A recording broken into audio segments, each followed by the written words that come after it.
go beyond. We're all doing the best we can, right? I'm doing the best. You're doing we're all doing the best we can in life. But then what does it take, Dr. Navy? What does it take to do better than that? To have an understanding that there is something better than what we think is doing the best that we can? I think that's a very important question to ask.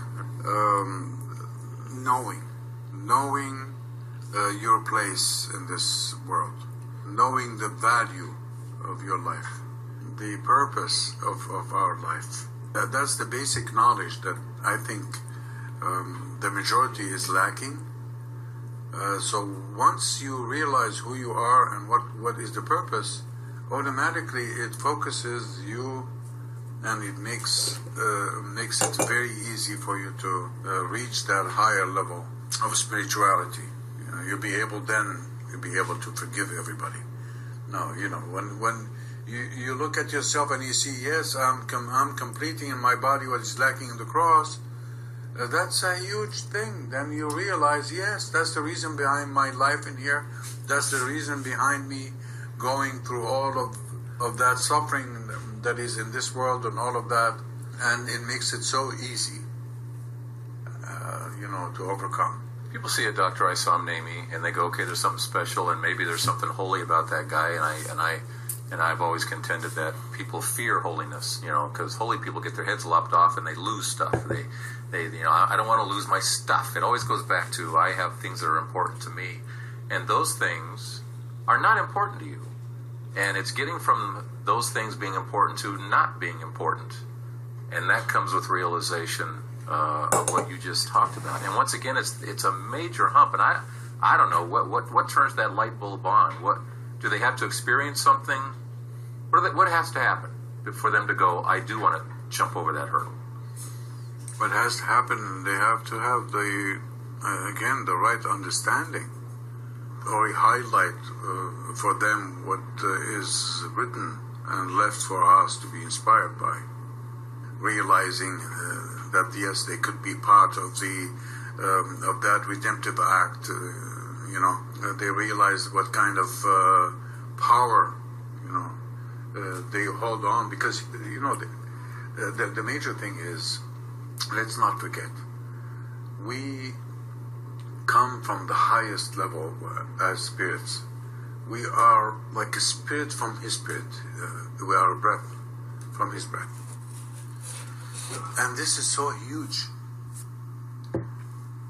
When you look at yourself, yes, I came right directly from God as a spirit.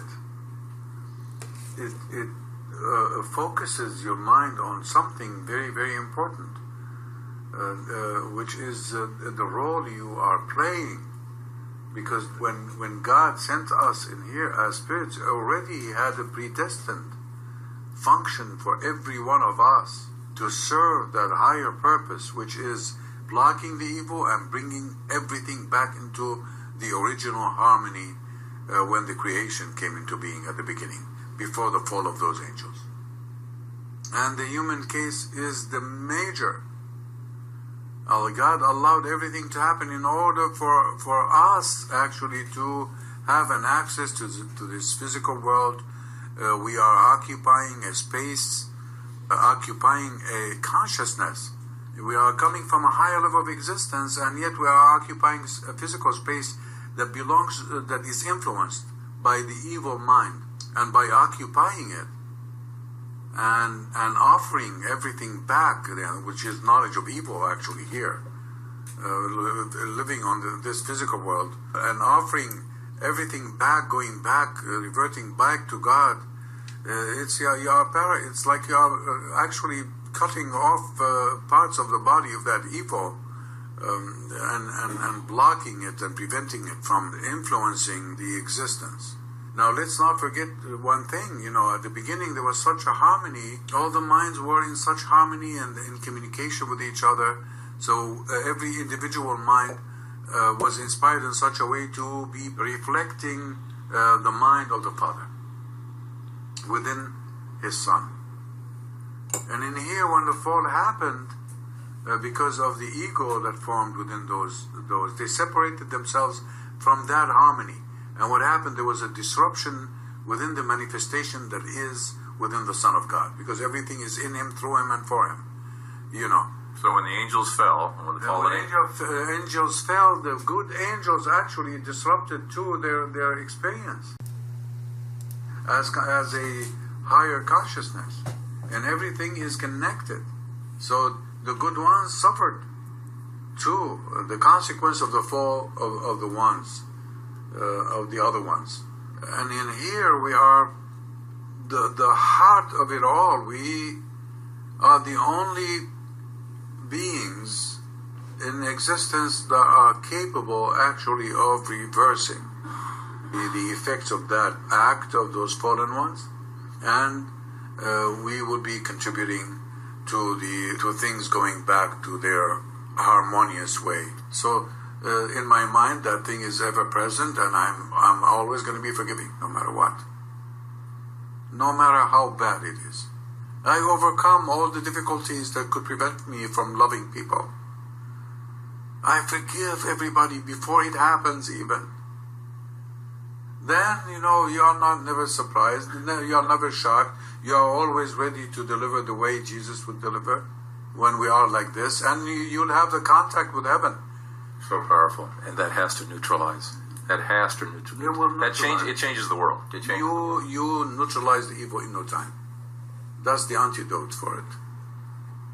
You always, with that type of thinking, with that type of state of mind, you can ward off any evil attack on you. You can block it. Thank you, Dr. Isam Naimi. To recap it all, life gets a lot easier, a lot simpler if we know why we're here. We are here to follow Christ, to pick up our cross and follow Christ. He died on the cross for us. We pick up ours, we take our suffering, we accept, and we move. We love, we forgive. We join Christ in reversing that evil influence, in blocking that evil. We can all be healed. The healing of the mind is a huge part of this.